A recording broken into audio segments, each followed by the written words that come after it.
Does your child never seem to do what you say?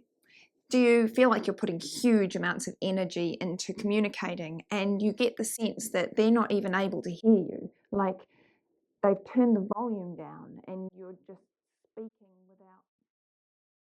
As parents, we have a lot we want to say to our children. Really important things. We really care. But unfortunately, so much of what we say is completely lost on them. And it's getting harder and harder for our children to hear us. They're overwhelmed in an ocean of noise.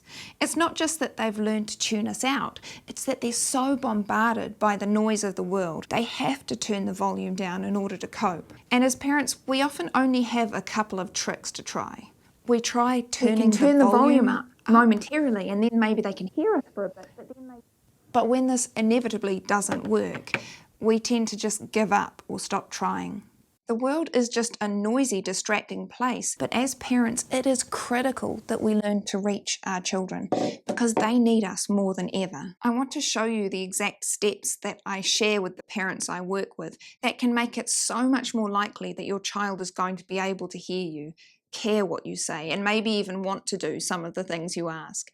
But not by competing with the noise. Instead, by tapping into your children's ancient connection wiring. Because the technology and noise that we're competing with might have been around for 20 or so years now, but our children's evolutionary wiring to connect with their caregivers has been around for hundreds of thousands of years. So by mastering these steps, you're putting yourself in a competition that you were designed as parents to win.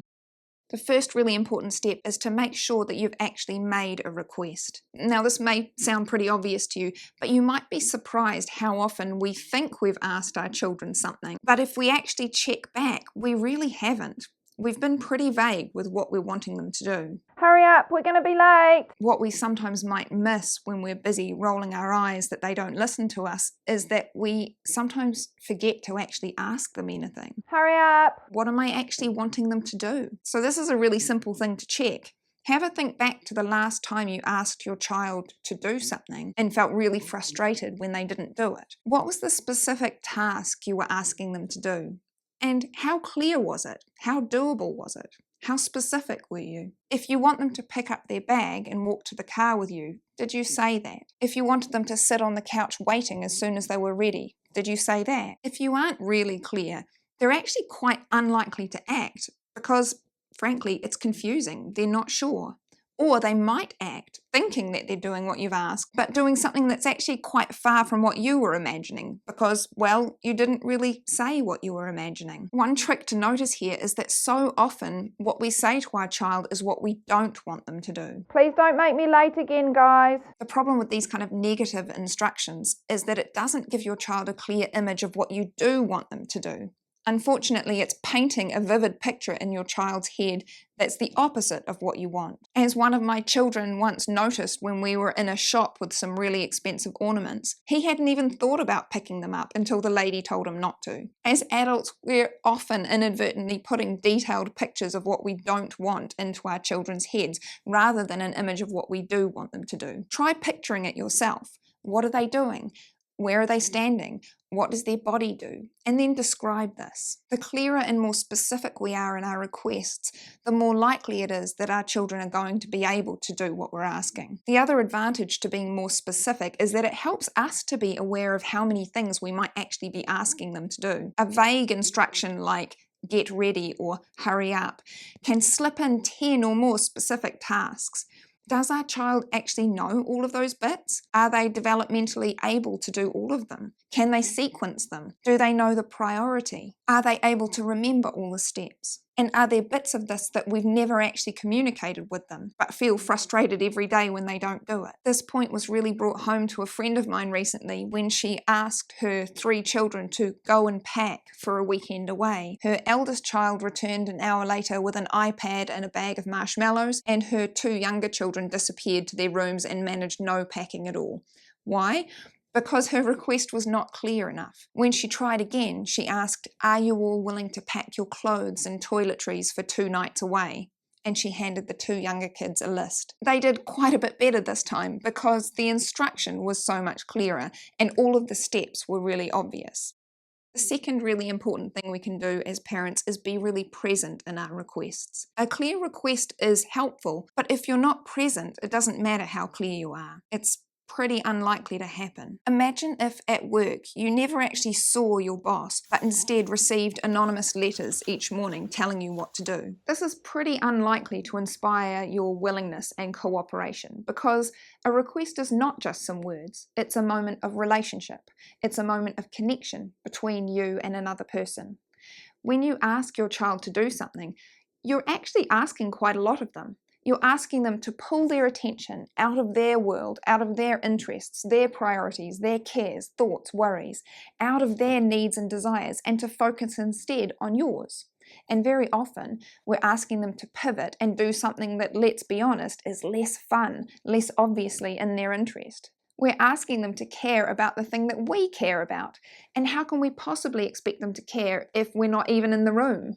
What can really help here is being in the same room as your child, coming as close to them as possible, preferably right in front of them, smiling at them, making eye contact with them, and asking in a way that conveys warmth, kindness, and appreciation. Hey, you want to grab your bag and come to the car with me? When you place your request in the context of this relationship, your child is much more likely to want to do what you say, not because they're scared of you or because you're the adult or because obedience is a good thing, but because they love you and trust you, and they would follow you anywhere because it makes sense to them.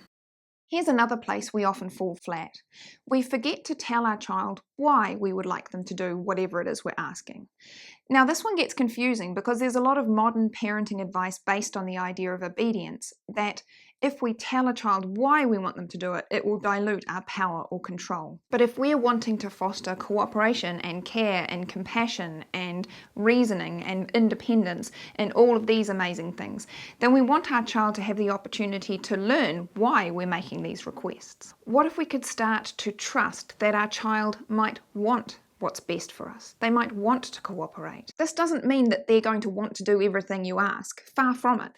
But it could mean that you might lean into the idea, the paradigm shift, that your child basically cares for you and your well-being. They want to contribute to your life positively. They want to help you. They want to meet your needs. But they can't do this if they don't know what your needs are.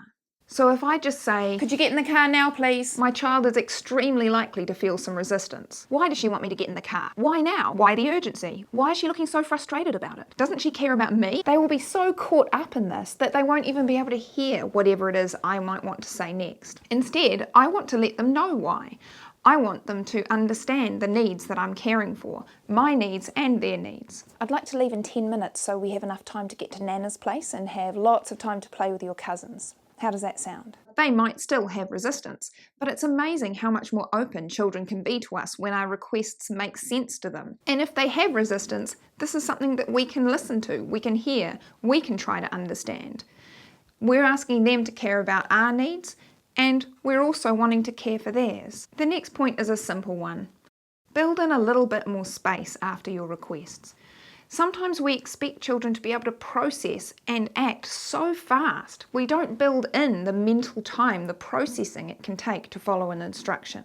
The younger the child, the longer it's going to take for them to process your words, to think what they need to do, to sequence it. After you've made a request, try counting to 30 slowly in your head before you say anything else. This way you can really check whether they've heard. If you're not sure, you can always check with them to make sure they've heard you, and to make sure that your words actually made sense to them. And sometimes we need to give them a time frame so that they understand. When I say, "Come to the car now," do I literally mean now? Do I mean stand up this instant? Or do I mean within the next 10 minutes, the next half hour? Giving children a time frame and giving a nice long pause after you've made a request can really help them to process. And this leads me to an important final point.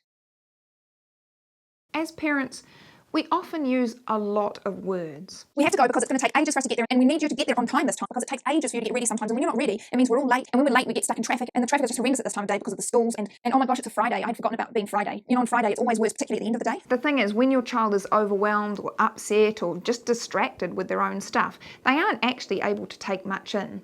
So focus on quality rather than quantity. Hey, I'm wanting to go quite soon so we don't get stuck in traffic.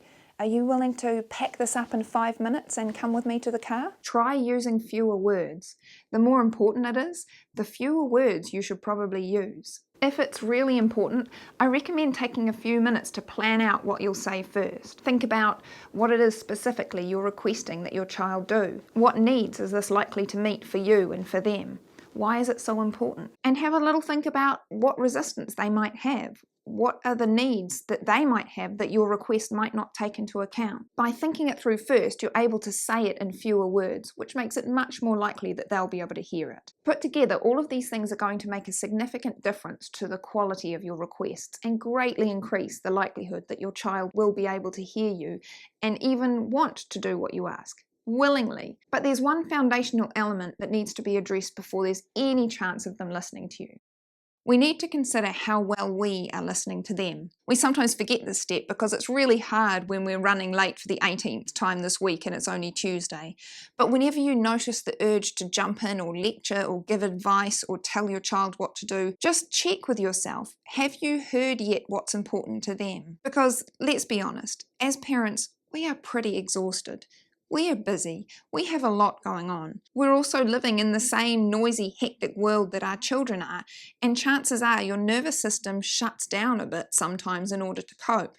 I know mine does, regularly. So the first thing to check if you notice your child doesn't seem to be listening a lot of the time is whether you're also experiencing difficulty tuning in and listening. You've probably heard the old saying about having 2 ears and 1 mouth and using them in proportion. If you could listen to your child twice as often as you're expecting them to listen to you, this would be a really good start. By listening to our children, we're doing a few really amazing things all at once, all of which encourage and develop their listening abilities. First, we're modelling listening, empathy, and cooperation. The most powerful way children actually learn these things is by observing and copying us. We want to understand what's happening for our children so that we know why they're overloaded. And most important, listening to your child actually helps them to be able to hear you better, because it has the impact of emptying their emotional cup. If your child's emotional cup is very full and overflowing, which it probably is, most of our children are pretty overwhelmed these days, they may need help to empty their cup a little bit before they can hear you. They're simply too full to take any more on. And if you want to hear more about how to do this, I have a video here that you can watch.